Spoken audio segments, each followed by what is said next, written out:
मारा सगळे. येळकोट येळकोट. पुण्यश्लोक अहिल्यादेवी होळकरांचा, सुभेदार मल्हारराव होळकरांचा, महाराजा यशवंतराव होळकरांचा, बिरोबाच्या नावानं, खंडोबाच्या नावानं, माकुबाईच्या नावानं, बाळूमामाच्या नावानं,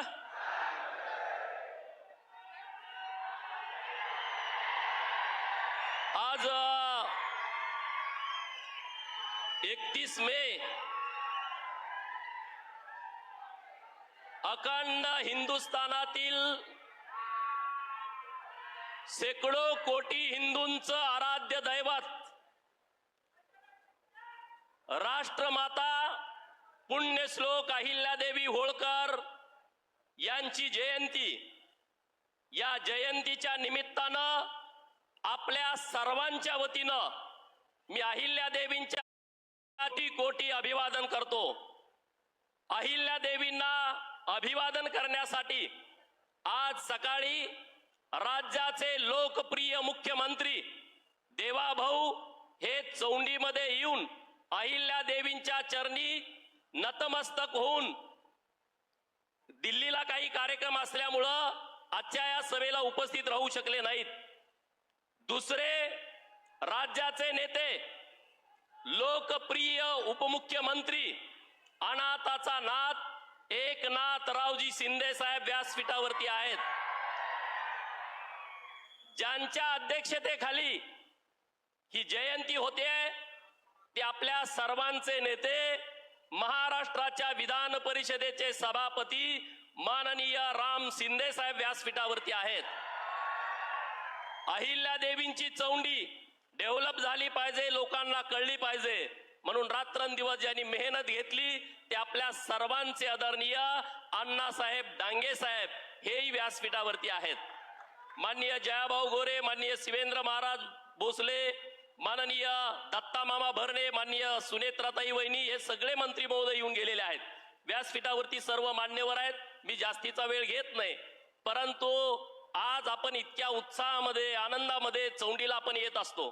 मित्रांनो, ही चौंडी ही पुण्यभूमी आहे, ही क्रांतिकारी भूमी आहे, हे आपलं ऊर्जा स्थान आहे, हे आपलं स्फूर्ती स्थान आहे, हे आपल्या सगळ्यांच्या जीवनामध्ये परिवर्तन करण्याची ताकद असणारं हे चौंडी हे स्थान आहे. ही तीर्थभूमी आहे. जसं पांडुरंगाचं पंढरपूर आमच्यासाठी पुण्यभूमी आहे, जसं रायगड आमच्यासाठी पुण्यभूमी आहे, जशी चैत्यभूमी आमच्यासाठी परिवर्तन भूमी आहे, तशी चौंडी या महाराष्ट्रातल्या बहुजनांच्या आयुष्यामध्ये बदल घडवणारी प्रचंड शक्ती असणारी ही भूमी आहे.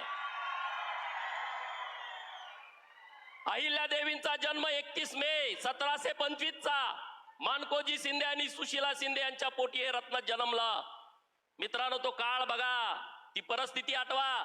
सीना नदीच्या काठावरती 8 वर्षाचं वय असताना अहिल्यादेवी त्यांच्या मैत्रिणींच्या सोबत सीना नदीच्या किनाऱ्यावरती वाळूमध्ये खेळत होत्या आणि त्या वाळूमध्ये खेळत असताना एक फौज वाऱ्याच्या वेगानं येत होती. सगळ्या मुली घाबरल्या. घोड्यांच्या टापाचा आवाज आला आणि त्या टापांच्या आवाजानं लहान लहान जी त्यांच्या मैत्रिणी होत्या त्या सगळ्या पळून गेल्या. परंतु एक मुलगी तिथून जागा सोडायला तयार नाही. घोड्यांच्या टापाचा आवाज जवळ जवळ झाला तरी मुलगी हटायला तयार नाही. घोड्याचा पाय अहिल्यादेवींच्या अंगावरती पडणार, परंतु ती मुलगी हल्ली नाही, अशी कवटाळून बसते आणि थोरले बाजीराव पेशवे त्या घोड्याला पकडतायत आणि मुलीला खवळतायत. अरे, तुला काही जीवाची भीती आहे की नाही? अहिल्यादेवी ताट मानेनं, अत्यंत कटाक्षानं बाजीराव पेशवेंना, थोरल्या बाजीराव पेशवेंना उत्तर देतायत, आपण एखादी गोष्ट निर्मावी ती जीवानिशी जपावी, त्याच्यासाठी माग पुढं करू नये. आणि मग बाजीरावांना प्रश्न पडला की ना असं काय केलं या मुलीनं? तर ते बघतायत तर त्या छातीला कवटाळलेलं महादेवाची पिंड होती आणि अहिल्यादेवी त्या संरक्षण करत होत्या. मित्रांनो, 8 वर्षाच्या मुलीला वाटतंय की ही महादेवाची पिंड आहे, ही शंकराची पिंड आहे, ती आपण निर्माण केली आहे, ती जपली पाहिजे, जीव गेला तर भेटणार. आणि तेच वाक्य थोरले बाजीराव पेशवे यांना आवडलं आणि त्यांनी मल्हारराव होळकरांना सांगितलं की खंडेरावांच्यासाठी एक मुलगी सुनबाई म्हणून आपल्याला योग्य मिळालेली आहे. आणि मग ते माणकोजी शिंदे आणि सुशीला शिंदेच्या घराकडे गेले, त्यांना निरोप गेला, थोरले बाजीराव पेशवे आणि मल्हारराव होळकर तुमच्याकडे यायला लागलेत. माणकोजी शिंदेच्या मनामध्ये प्रश्न पडला, अरे आपण काही चुकलं तर नाही, आपल्या गावातलं कोण चुकलं नाही, मग हे काय येत आहेत. आणि मग जेव्हा आले तेव्हा म्हटलं की अहिल्यादेवीचा हात मागायला आलोय खंडेरावांच्यासाठी. त्याला खूप आनंद झाला की आता सुभेदार मल्हारराव होळकरांची सून आपली मुलगी होणार आहे. लग्न ठरलं. लग्न कुठं झालं? शनिवार वाड्यामध्ये. आज जो शनिवार वाडा पुण्यामध्ये आहे, या शनिवार वाड्यामध्ये अहिल्यादेवींचं लग्न झालं. मी जास्तीचा या विषयावरती वेळ घेणार नाही. लग्नाला कोण होतं? लग्नाला छत्रपती शिवाजी महाराजांचे नातू शाहू महाराज हे अहिल्यादेवींच्या लग्नाला उपस्थित होते. म्हणजे हे नातं कधीपासूनच आहे बघा. शिवाजी महाराजांचे नातू स्वतः उपस्थित आहेत. थोरले सुभेदार थोरले बाजीराव पेशवे हे लग्नाचा सगळा खर्च बघतायत. वरबाप असल्यासारखं त्या लग्नामध्ये वावरतायत. अहिल्या देवींना 2 किलो सोन्याचे दागिने हे थोरले बाजीराव पेशवे यांनी लग्नामध्ये अहिल्या देवींना घातले होते. हे यांचं नातं होतं, थोरले बाजीराव आणि सुभेदार मल्हारराव होळकरांचं. आणि तिथून पुढचा इतिहास तुम्ही बघताय. 8 वर्षाची मुलगी जाते, गौतमीबाई त्यांच्या सासू त्यांना मार्गदर्शन करतात आणि पुढचा सगळा इतिहास आपल्याला माहिती आहे. मला वेळ कमी आहे, मी त्या खोलामध्ये जास्त जात नाही. अहिल्या देवींनी काय काम केलं कुणी आम्हाला सांगितलं नाही. अरे जेव्हा जेव्हा हे विरोधी पक्षाची लोक महाराष्ट्राच्या सत्तेमध्ये होती ना, त्यांना कधी अहिल्या देवींची आठवण आली ना, त्यांना कधी वाटलं अहिल्या देवींचा इतिहास या महाराष्ट्राला माहित व्हावा. जेव्हा जेव्हा महायुतीचं सरकार या राज्यामध्ये आलं तेव्हा तेव्हा अहिल्या देवींच्या विचारानं काम करण्याचा प्रयत्न त्या सरकारने केलाय. मित्रांनो, आज आपल्याला अहिल्या देवींचा इतिहास गेल्या वर्षी इतक्या लोकांना कळाला. त्रिशताब्दी जयंतीचं वर्ष होतं. जयंती तर आपण सगळे साजरे करत होतो, आपल्या सगळ्यांना माहित आहे. परंतु गेल्या वर्षीचं त्रिशताब्दी जयंतीचं वर्ष तुम्ही आम्ही बघितलं. नरेंद्र मोदी साहेबांनी दिल्लीमध्ये बैठक घेतली 10 मे 2025 ला. अखंड देशातले सगळे मुख्यमंत्री त्या बैठकीला उपस्थित होते आणि त्या बैठकीचा एकच विषय होता की त्रिशताब्दी जयंतीचं वर्ष देशभर साजरं करायचं. देशभर शक्य नाही बाबांनो हे. आज पण मी तुमच्याशी बोलत असताना अख्ख्या देशामध्ये जयंतीचा कार्यक्रम होतोय. मित्रांनो, या साध्या सोप्या गोष्टी नाही आहेत. याच व्यासपीठावरती 2023 ला राज्याचे मुख्यमंत्री एकनाथ शिंदे साहेब, राज्याचे लोकप्रिय उपमुख्यमंत्री देवाभाऊ यांच्या उपस्थितीमध्ये तुमचे सगळे लाखो लोक इथं होती. तुमच्या समक्ष माननीय प्राध्यापक राम शिंदे सर आणि मी भावना व्यक्त केली की अहमदनगरचं नाव बदलावं आणि अहिल्यानगर करावं. मित्रांनो, एखाद्या गावामध्ये तुम्ही बोर्ड लावायला जावा, महाराष्ट्रामध्ये वाद तयार होतोय. राज्यातला सर्वात मोठा जिल्हा, राजकीय दृष्ट्या संवेदनशील, या जिल्ह्याचं नाव 16 महिन्यामध्ये बदललं. मी तुम्हाला धन्यवाद देतो सरकारला, देवाभावना देतो, एकनाथ शिंदे साहेबांना देतो. ही भावना हृदयातून असल्याशिवाय हे काम होत नाही. स्वतः हिंदू हृदय सम्राट बाळासाहेब ठाकरे 88 ला बोलले होते, औरंगाबादला मी औरंगाबाद म्हणणार नाही, संभाजीनगर म्हणणार. परंतु 88, 98, 2008, 2018 आणि 2022 ला औरंगाबादचं नाव बदललं आणि धर्मवीर छत्रपती संभाजीनगर ठेवलं. हिंदू हृदय सम्राट आणि बोलल्याच्या नंतर एवढी वर्ष लागली. मित्रांनो, अहिल्या देवींच्या प्रति स्वच्छ भावना असल्याशिवाय असले निर्णय होऊ शकत नाहीत. ते निर्णय आपल्या सरकारने घेतलेले आहेत. बाकीच्या योजनावरती मी जात नाही. माझ्या काही मागण्या आहेत सरकारकडं, कारण हे सरकार आपल्या बाजूच आहे. अहिल्या देवींनी जे काम केलंय, नुसतं मंदिरं बांधायचं काम नाही केलं.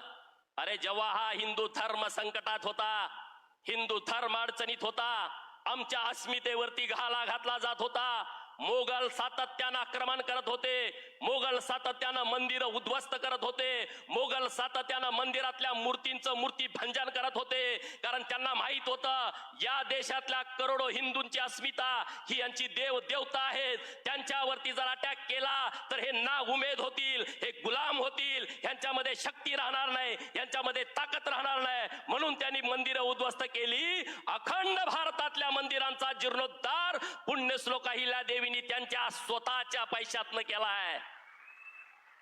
कुठलं राजघराणं आहे असं सांगा. स्वतःच्या पैशातनं. महिलांच्यासाठी वेगळा कोष, खाजगी कोष होता होळकर घराण्याचा. अरे हे इतिहास जुना असेल पण हे आधुनिक होते. आज आम्ही संविधान अनुभवत असेल पण अहिल्या देवींनी राज्यकारभार हा संविधानानुसार चालवला. लोकांना केंद्रबिंदुस्थानी मानून चालवला. राजाच्या पोटी राजा ही संकल्पना होती. अहिल्या देवींनी ती संकल्पना बाजूला ठेवली आणि लोकांना केंद्रबिंदुस्थानी मानलं. आणि म्हणून देवाभाऊंच्याकडे आणि एकनाथ शिंदे साहेबांच्याकडे माझी विनंती आहे, साहेब आपल्या राज्य सरकारच्या माध्यमातून अहिल्या देवींचं चरित्र हे लोकांच्या पर्यंत गेलं पाहिजे. त्याच्यासाठी अहिल्या देवींच्या चरित्र निर्मितीवरची एक समिती सरकारनं तात्काळ गठीत केली पाहिजे, अशी आमच्या सगळ्या लोकांच्या वतीनं मी माननीय मुख्यमंत्री आणि उपमुख्यमंत्री महोदयांच्याकडे मागणी करतोय. आम्ही सगळे भटके विमुक्त आहोत. या देशाला 15 ऑगस्ट 1947 ला स्वतंत्र मिळालं, पण भटक्यांना स्वतंत्र 15 ऑगस्ट 1947 ला मिळालं नाही. कारण इंग्रजांना माहित होतं हे भटके क्रांतिकारी आहेत, हे भटके एकदम धाडसी आहेत, हिम्मतवान आहेत, आणि त्यांनी सगळ्या भटके विमुक्तांच्या कपाळावरती गुन्हेगारीचा सिक्का मारला.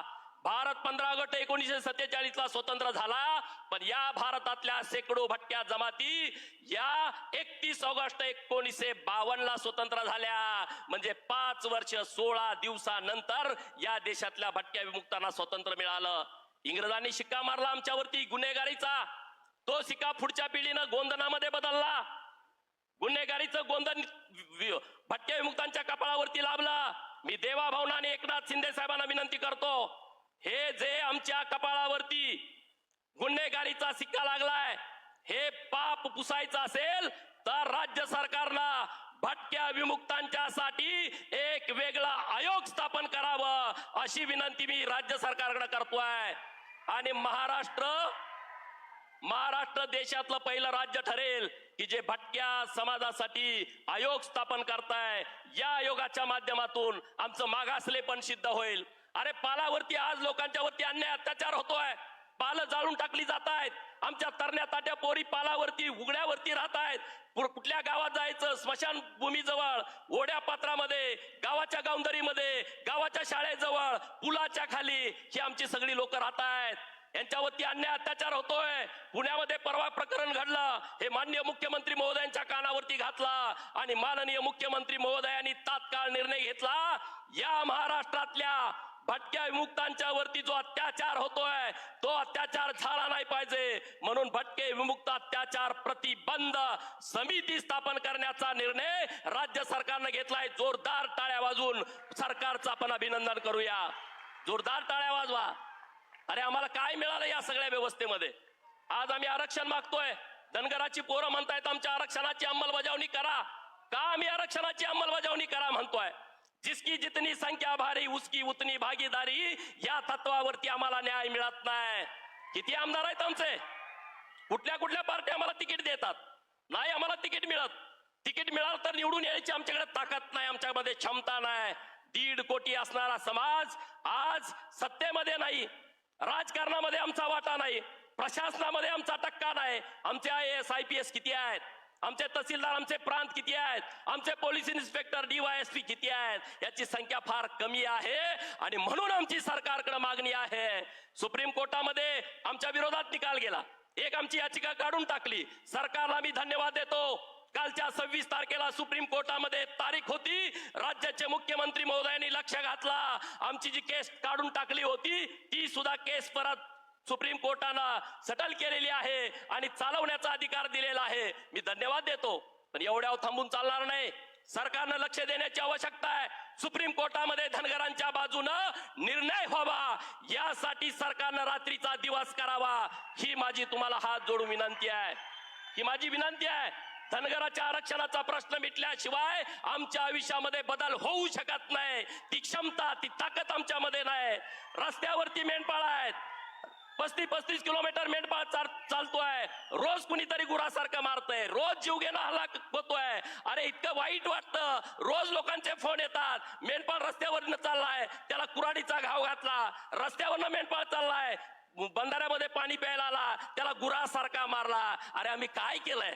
आम्ही काय केलं, आमच्याकडून नुकसान झालं भरून घ्या, पण तुम्ही त्याला गुरासारखं मारताय. अरे हे आमचं जीवन काय आहे? रोज सकाळी मेंढर सोडल्यानंतर झोपेपर्यंत 35 किलोमीटर आमचा बाप चालतो, उभ्या उभ्या भाकरी खातो, मेंढर एका जाग्यावरती थांबत नाहीत. हे कष्ट करणारा माझा समाज आहे, काहीतरी निर्णय सरकारच्या माध्यमातून घ्यावा. धनगरांना मला एवढंच सांगायचं आहे, तुम्ही संघटित व्हा, एकजूट व्हा. धनगर आरक्षण हा आपला हक्क आहे आणि तो मिळवल्याशिवाय आपल्याला गप्प बसायचं नाही. त्यासाठी आपण पाठपुरावा करायचा. जिथं कुठं संघर्ष करायची वेळ आली तर संघर्ष करायची तयारी आपल्याला ठेवली पाहिजे. दुसरा विषय, बाळूमामा आमचा आधुनिक काळातला संत आहे. बाळूमामाचं मंदिर हे काय नुसतं धनगरांचं नाही, सर्व समाज बाळूमामाला जातो. परंतु शिंदे साहेब, या बाळूमामाच्या मंदिराच्या बातम्या येत आहेत, टीव्हीला येतंय, पेपरला येतंय. काय बातम्या येत आहेत? दादा 20-20 कोटीचा भ्रष्टाचार. हे थांबलं पाहिजे.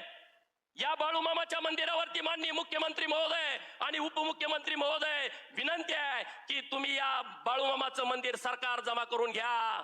सरकारचा प्रशासक नेमा शिर्डी सारखा, सरकारचा प्रशासक नेमा पंढरपूर सारखा, सरकारचा प्रशासक नेमा कोल्हापूरच्या महालक्ष्मी सारखा, आणि यातून लोकांचं कल्याण होऊ द्या. ही जी लोक भ्रष्टाचार करतायत, या सगळ्या लोकांना त्यांची जागा दाखवून द्या. एकनाथ शिंदे साहेबांचं जे खातं आहे त्या खात्याच्या संदर्भात मी बोलणार आहे. एकनाथ शिंदे साहेब आणि देवाभाऊ, महाराष्ट्र तुम्ही बदलून टाकला. इतक्या सुविधा तुम्ही तयार केल्या. अरे आम्ही गावाकडनं मुंबईला निघालो, आम्ही 4.5 तासात आम्ही विधान भवनामध्ये पोहोचतो. जेव्हा आम्ही लहान होतो तेव्हा गाडी यायची, आज गाडी निघाल्या तर दुसऱ्या तिसऱ्या दिवशी यायची. ते काय म्हणायचं, शिंगरोबाच्या घाटात गाडी अडकली आहे.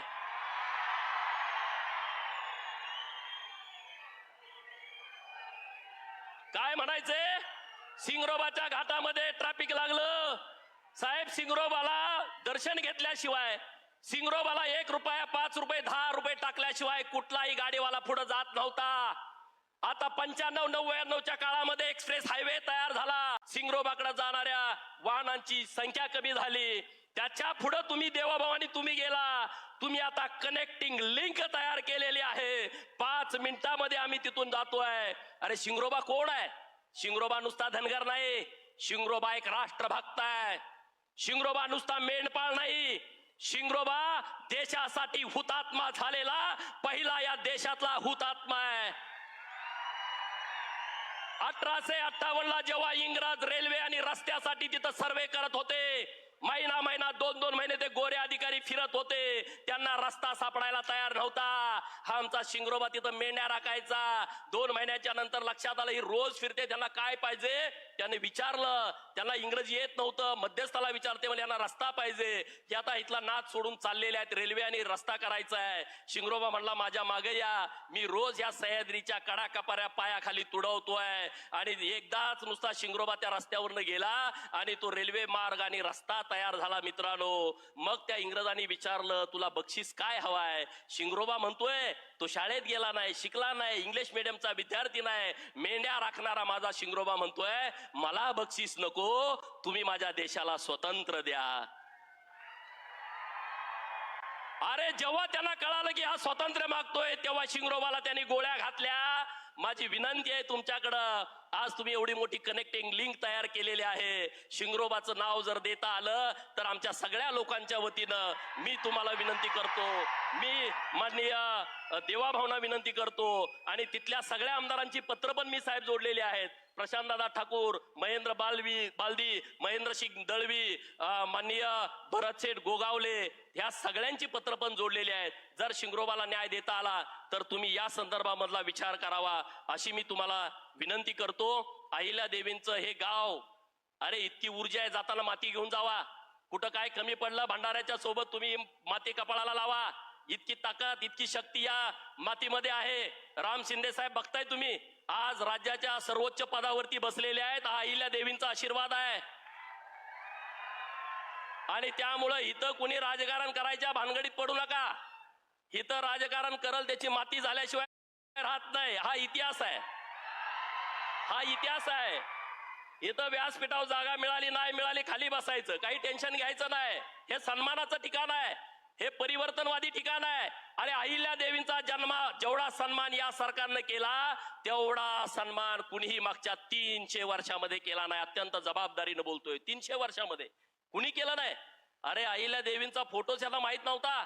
आज सुद्धा काय काय गडी पोस्ट टाकतात. सुभेदार मल्हारराव होळकरच्या जागी यशवंतराव होळकरांचा फोटो टाकतात. यशवंतराव होळकरांच्या जागी तिसरा टाकतात. काही संबंध नाही यांचा. कारण ह्याने आमच्या नुसत्या मताचा वापर केला ना, ह्याने आमचा सन्मान केला. ह्याने आमचा लोकांचा नुसता मजूर म्हणून वापर करून घेतला, आमच्या शौर्याचा गैरफायदा घेतला, परंतु आम्हाला सत्तेमध्ये वाटा दिला नाही, निर्णय प्रक्रियेमध्ये आम्हाला कधी येऊ दिला नाही. आज हे लोक सगळी या ताकदीने एकत्रित येत आहेत, त्याचं कारण असं आहे लोकांच्या मध्ये प्रचंड जागृती झालेली आहे आणि त्यांना विश्वास आहे की महायुतीचे नेतेच या सगळ्या गोरगरीब लोकांना सत्तेमधला वाटा देतील आणि तो वाटा आपण आमच्या सगळ्या लोकांना द्यावा अशी तुम्हाला विनंती करतो. एकनाथ शिंदे साहेबांनी देवाभावना खूप खूप शुभेच्छा देतो. कारण खूप खूप शुभेच्छा यासाठी देतो, गेल्या 5 वर्षामध्ये वेळ नाही, धनगरांचे एवढे प्रश्न मिटवलेत, एवढे प्रश्न 1 मे 1960 नंतर कुणीच मिटवले नाहीत. ज्यांना कुणाला चर्चा करायची आहे त्यांनी माझ्या सोबत चर्चा करावी. ज्यांना कुणाला चर्चा करायची आहे तुम्ही आमच्या सोबत चर्चा करा की आम्ही या विषयावरती ठामपणे बोलू शकतो. कुणी केलं नाही आणि म्हणून मी तुम्हाला सांगतो, आपण सगळे संघटित होऊन एकत्रित येऊन महायुतीच्या पाठीमागे ठामपणे उभं राहूया. अहिल्या देवींच्या चरणी परत एकदा नतमस्तक होतो आणि थांबतो.